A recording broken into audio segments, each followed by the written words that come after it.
عارف ان عدم التحضير لامتحان ايلتس ممكن يكلفك مش بس فلوس وفلوس كتيرة جدا كمان، لكن ممكن يكلفك حلمك بالسفر او الدراسة او الهجرة بره. وعشان ما ينفعش امتحان واحد يقف بينك وبين حلمك، في الفيديو ده هقولك كل حاجة محتاج تعرفها عن ايلتس وشوية نصايح هتنفعك في التحضير للامتحان ويوم الامتحان نفسه. امتحان ايلتس مش مجرد امتحان، ده اعتبره تذكرتك الاولى للفرص العالمية اللي بتحلم بيها، سواء التعليم في جامعة مرموقة او الشغل او الاستقرار والهجرة في بلد تانية. يبقى اختبار ايلتس لا غنى عنه ولازم تحطه في اعتبارك اول حاجه. الفيديو ده هو الفيديو الوحيد اللي انت محتاج تشوفه عشان تعرف كل حاجه عن ايلتس from A to Z او A to Z عشان ده بريتش. هنتكلم عن انواع الامتحان واختيار الفورمات الصح والاستعداد بشكل سليم وكل الموارد المجانيه اللي محتاجها علشان تستعد. في الفيديو ده هشرح لك خطوه بخطوه ازاي تجيب السكور اللي انت عايزه من اول مره، وهقول لكم كمان انا عملت ايه علشان اجيب سكور 8 من 9، وده سكور عالي عالي جدا كمان. لو اول مره بتشوفوني، انا اسمي شريف علاء ودي الخلاصه عن النجاح في امتحان ايلتس. ايلتس هو اختصار لانترناشونال انجلش لانجويج تيستنج سيستم. ليه تاخد ايلتس مش امتحان تاني؟ ايلتس بقاله اكتر من 30 سنه واحد من احسن الامتحانات المعترف بيها من اكتر من 12,000 جهه في 140 دوله حول العالم. ايه هي انواع ايلتس ومين محتاج ياخده وياخده لايه؟ هنتكلم عن نوعين اساسيين من ايلتس في الفيديو ده. النوع الاول هو جنرال، ده بيعمله اللي محتاج يشتغل، يهاجر، ياخد تدريب او يدرس تعليم تحت الجامعي في اي دوله بتتكلم انجليزي،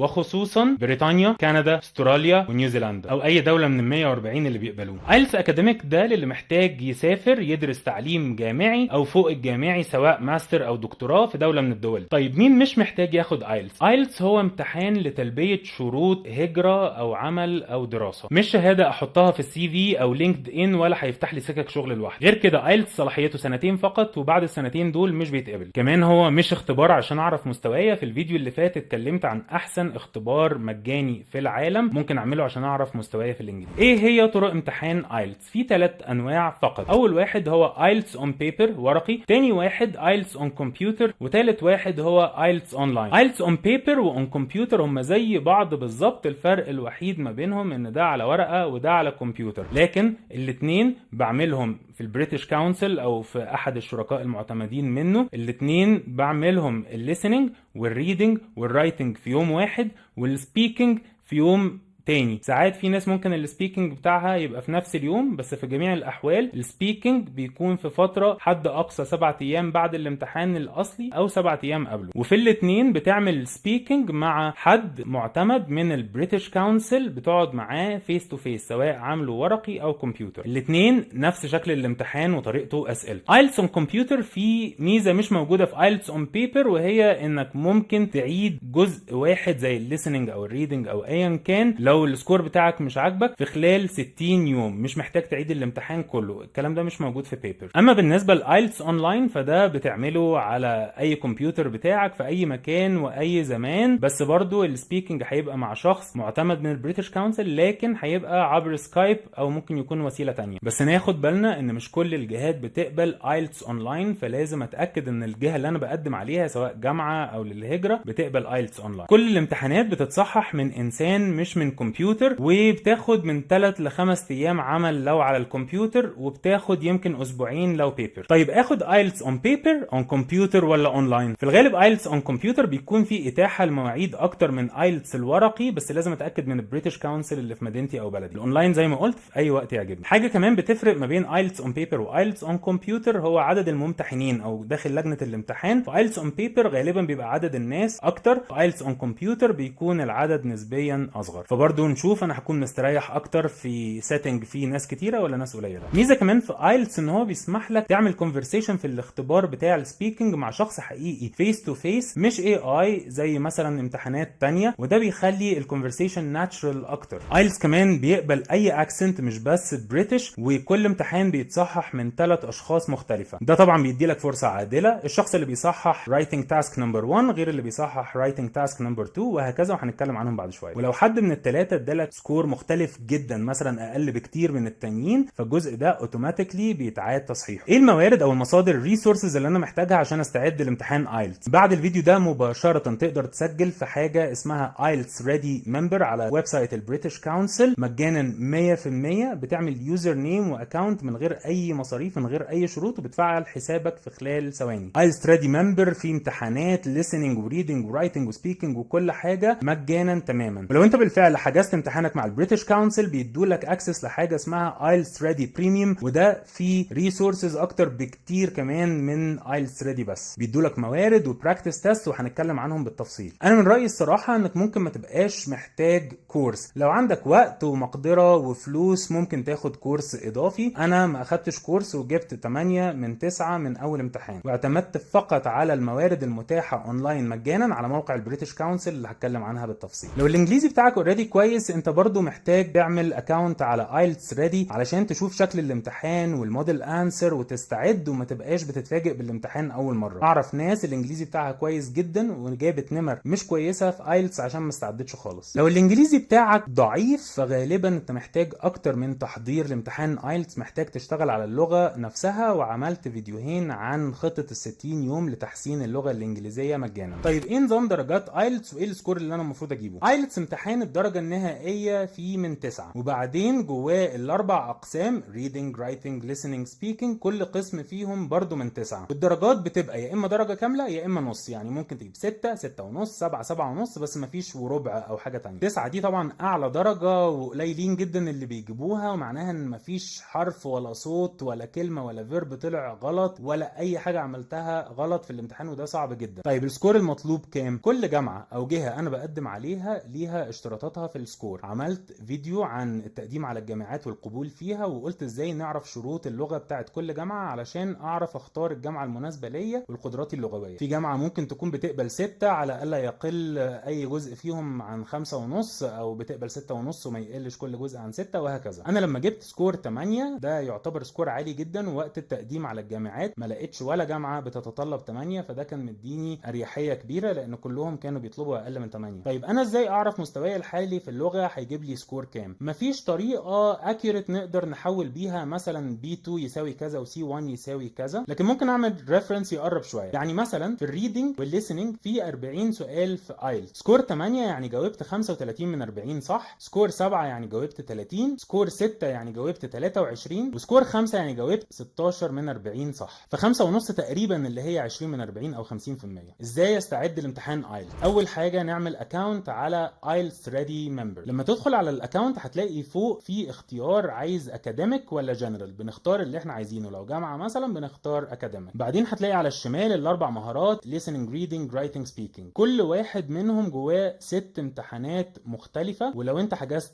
امتحان مع البريتش كونسل وبقيت ايلتس ريدي ممبر بريميوم هيبقى ليك امتحانات اكتر بكتير، يمكن تقريبا 40. لما نيجي ناخد امتحان الليسننج اول حاجه نتاكد ان احنا قاعدين في مكان هادي وما فيهوش دوشه، والامتحان ده مدته نص ساعه بتاع الليسننج، اتاكد ان انا مش محتاج اقوم خلال النص ساعه دي، عايزين نعامله كامتحان حقيقي. بيكتب لي ارشادات عن السؤال نقراها كويس قبل عرض الاسئله نفسها، تقريبا بيديني دقيقه واحده علشان اقرا الاسئله قبل ما اعمل بلاي واسمع القطعه بتاعه الليسننج. اقرا الاسئله كويس علشان اعرف انا بدور على اجابات ايه، واول لما يعملوا بلاي واسمع الصوت بتاع القطعه اوقف قرايه فورا واركز في القطعه لانها بتتعاد مره واحده بس. هو طبعا ده براكتس او موك تيست فهقدر اعيدها وازيدها، بس انا بقول نحاول نعامله كامتحان. بس لو دي اول مره باخد الامتحان ومش متعود عليه فعادي ممكن اعيد وازيد واعك براحتي لان انا هقدر اعيدها، بس في اسرع وقت ممكن احاول ان انا اركز واعمله من اول مره. كل سؤال في الليسننج بيبقى عباره عن كونفرسيشن او محادثه وعليها 5 6 اسئله. مثلا واحده بتبيع عفش او اساس مستعمل وعامله اعلان عن اوضه نوم مستعمله للبيع، وحد بيكلمها بيسالها اوصفي لي السرير، اوصفي لي الكومودينو، وهكذا. لازم نعرف ان ترتيب الاسئله بيكون ماشي مع ترتيب المحادثه، يعني اول سؤال هتتقال الجمله بتاعته قبل تاني سؤال، بس مش معنى كده ان كل جمله بتجاوب على سؤال، لان هو ممكن يبقى عندي في القسم الاول ده 5 اسئله بس المحادثه فيها 10 او 12 جمله، فنركز كويس. لو فاتتك واحده سيبها وخش على اللي بعدها على طول، علشان لو ركزت فيها وحاولت تجيبها هيفوتك اللي بعدها واللي بعدها، فبدل ما تغلط غلطه واحده هتلاقيك غلطت في كل الاسئله اللي بعدها. تاني حاجه الريدنج، بيقول لي قبل كل سؤال انا المفروض اخصص وقت قد ايه للسؤال ده. تقريبا بتبقى كل قطعه بالاسئله بتاعتها اللي اللي هم حوالي 13 14 سؤال ليهم 20 دقيقه. في انواع مختلفه من امتحانات الريدنج وممكن يقول لك كل الانواع دي في نفس الامتحان. اول حاجه ممكن يدي لك شويه جمل ويقول لك انهي باراجراف هو اللي بيتكلم عن الجمل دي، بيرتب الباراجرافات من A ل F، وبعدين بيسالني يقول لي الجمله دي مشروحه في اي باراجراف فيهم، وانا ساعتها بختار A او B وهكذا. ودي طبعا ما بتبقاش مترتبه. وبرده في الريدنج نحاول نقرا الاسئله قبل ما نقرا القطعه نفسها. وبعدين بيكون في مجموعه تانية من الاسئله عن نفس قطعه الريدنج، بس المره دي بدل ما هو بيقول لك اي باراجراف بيسالك اسئله محتاجه اجابات مكتوبه. يعني مثلا يجيب لك تاريخ لوحه فنيه ويقول لك فلان الفلاني هو اللي رسمها، لكن اول ما نقتناها هو فلان، وبعدين تلاقي سؤال مثلا يقول لك مين هو اول حد اقتنى اللوحه دي وهكذا. نوع تاني من الاسئله انه ممكن يقول لك اختار من القائمه دي عنوان يصلح انه يكون عنوان الباراجراف ده، يعني الباراجراف ده بيتكلم عن ايه وانت بتختار الجمله اللي تمثله، اللي هو تقريبا عكس اول نوع اللي بيقول لك فيه انهي باراجراف اللي بيتكلم عن الجمله دي. نوع تاني من الاسئله بيقول لك اختار نعم او لا او غير معطى، yes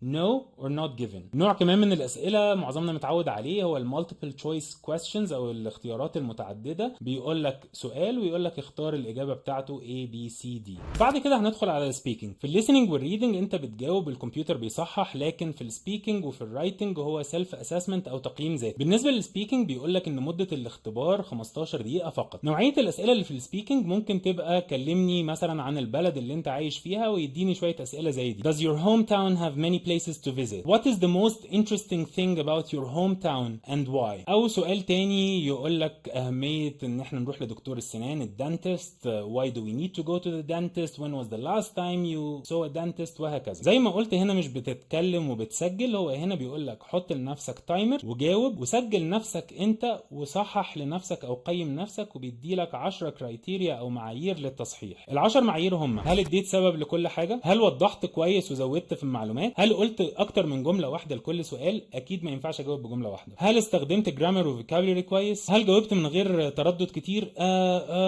حاجات زي كده. هل استعملت التنسز او الازمنه الصح؟ هل بينت رايك سواء بتتفق او بتختلف مع حاجه؟ ال10 حاجات دول مكتوبين بالتفصيل على الويب سايت اللي انا سايبه في الديسكربشن. وبعدين بيقول لك لو انت اجابتك كانت لا عن اي سؤال من ال10 دول، عيد التسجيل وعيد تقييم نفسك. العيب الاساسي في التقييم الذاتي انه inaccurate and subjective او غير دقيق وغير موضوعي. ممكن تبقى شايف ان انت وضحت كويس، او ممكن تبقى عملت غلط في verb او في tense وانت مش واخد بالك. عشان كده انا بنصح بان انا اعمل اختبار كمان الاي اف سات اللي اتكلمت عنه في الفيديو اللي فات، اللي بيخليني اتكلم وهو بيصحح وبيقيمني بناء على كلامي مباشرة في الميكروفون. لكن في جميع الاحوال بنصح نقرا كل اسئلة السبيكنج عشان ابقى متعود على نوعية الاسئلة اللي هتسالها يوم الامتحان الحقيقي. وغير كده انا ممكن اسجل الاسئلة كلها وبعدين اديها لتول زي تشات جي بي تي واخليه يقيم لي، او ممكن نسمعها لحد صاحبي الانجليزي بتاعه كويس واقول له ايه رايك في اللي انا قلته ده واخد فيدباك. بعد كده الرايتنج هو واحد من المهارات اللي فيها اختلاف كبير جدا ما بين جنرال واكاديميك. لو بتاخد ايلتس اكاديميك فهيديني سؤالين او بيتسموا تو تاسكس كانهم مهمتين. المهمه الاولى هو انه بيديني جراف او رسم بياني او تشارت، حاجه بس مرسومه وعليها محور اللي هم الاكس اكسس والواي اكسس او محور س وصاد، وبيديني رسمه او كيرف عليهم وبيقول لي اشرح الكيرف ده في 150 كلمه فقط. هو ده السؤال. وتاسك 2 هي موضوع تعبير من الاخر، بيدي لك موضوع ويقول لك اتكلم في 250 كلمه عنه. ده مثال واقعي لتاسك 1 بيديني فيها جراف بيتكلم عن السكان او البوبيليشن في الهند والصين من سنه 2000 حتى وقتنا هذا، مع بروجكشن او اسقاط او توقع للزياده السكانيه في سنه 2050، وبيقول لي اشرح الجراف. السؤال هو summarize the information by selecting and reporting the main features and make comparisons where relevant. يعني اشرح اهم اللي جه في الرسم البياني ده وقارن ما بين الاثنين. تاسك 1 علشان اجاوب عليها صح لازم اعمل introduction بجمله قويه، وبعدين overview نظره عامه عن الموضوع. بختار main features زي مثلا لاحظنا زياده مفاجاه من السنه دي للسنه دي، او بقارن زي اقول على عكس الهند في الفتره من 2000 ل 2010 هنلاقي ان الصين في نفس الفتره عملت كده. عايزنا نقارن، عايزنا نعرف نعرف نشرح البيانات كويس. الحاجات دي انا بشرحها بالعربي لكن مشروحه بالانجليزي على الويب سايتس اللي انا سايبهم في وصف الفيديو. تاسك 2 بيديني موضوع تعبير زي مثلا التغير المناخي او الاسعار او ازمه الاسكان وهكذا. في تاسك 2 يا اما بيطلب رايك في حاجه، وهنا لازم تتفق او تختلف، مفيش صح وغلط، ممكن تتفق براحتك او تختلف براحتك، لكن لازم يكون ليك راي. It needs to reflect your opinion، لازم تبين رايك فيهم. او بيطلب انك تقارن بين حاجتين، ايه رايك مثلا في النظام المودرن في المعمار ولا النظام الكلاسيك، وهيدي لك شويه معلومات ممكن يساعدوك تستخدمهم. في اي حاجه فيها مقارنه لازم استخدم جمل ومصطلحات بتاعت مقارنه، او اللي هي طرق المقارنه زي ما بيقول big bigger biggest. مثلا بستخدم جمل زي on one hand كذا كذا كذا، on the other hand كذا كذا كذا، اللي هو على صعيد وعلى صعيد اخر، او من ناحيه ومن الناحيه الثانيه. لازم استخدم كلمات ربط كتير سواء للاضافه او للعكس، زي مثلا in addition furthermore moreover، كل ده وانا بضيف، او حاجات للنفي او العكس زي however nonetheless وهكذا. او ممكن يطلب رايك عن ما هو سبب المشكله الفلانيه وايه حلولها، وفي الحاله دي I need to mention the reasons and the solutions. مش هيقيمك على مدى صحه الاجابه دي من وجهه نظر علميه، لكن من وجهه نظر منطقيه ولغويه طبعا. وهنا برضو في تاسك 2 نبدا بجمله عامه وبعدين انتقل للتفاصيل، ولازم استخدم كلماتي use your words your own words، يعني ما اخدش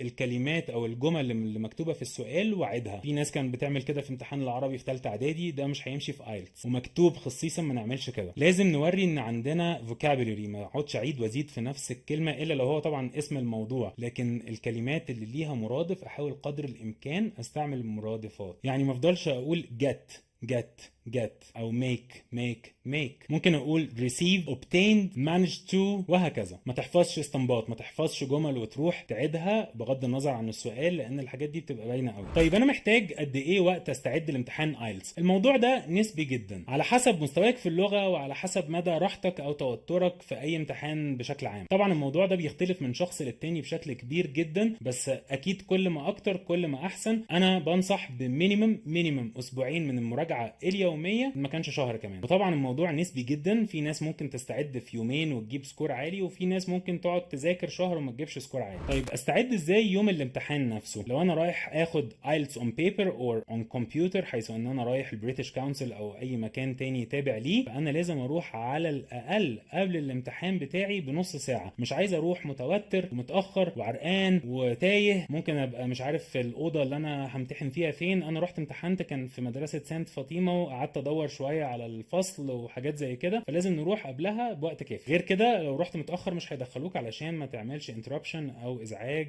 او مقاطعه للناس اللي بتاخد الامتحان. انا بنصح قبل الامتحان ناكل، بس ناكل حاجه خفيفه. اللي بيشرب قهوه انصحه ياخد قهوه كويسه في البيت قبل ما ينزل، وقهوه تانية ممكن لما يوصل عشان يبقى فايق ومركز ومصحصح ومش مصدع. حاجه مهمه جدا ان انا انام الليله اللي قبلها، احاول اخد 7-8 ساعات نوم. دراسات كتيره بتثبت ان النوم بيساعد في تثبيت المعلومات في المخ. لو انا بحضر بقالي اسبوعين 3، الساعتين الزياده دول قبل النوم ممكن ما يفيدونيش قد ساعتين النوم نفسهم. طبعا اوعى تغش او تاخد معاك اي حاجه ولا اللي بيبرشم، يعني اولا طبعا اخلاقيا مرفوض، ثانيا هناك مفيش رحمه، هتطرد من الامتحان وتتمنع فورا. هم اصلا بيمنعوا اي ادوات خاصه، وطبعا التليفونات، ولو امتحان ورقي بيدولك الاقلام اللي هتحل بيها. وبجد بقى مش هزار، لو محتاج تخش الحمام حاول تعمل كده في البيت او قبل الامتحان مش في الامتحان. لو وصلت لحد هنا في الفيديو شكرا جدا على المتابعه، وما تنساش تعمل اشتراك ولايك للفيديو علشان اقدر اكمل في تقديم محتوى زي ده. واكتب لي في التعليقات ايه اكتر حاجه قلقان منها من امتحان ايلتس، او لو عندك اي سؤال عن ايلتس.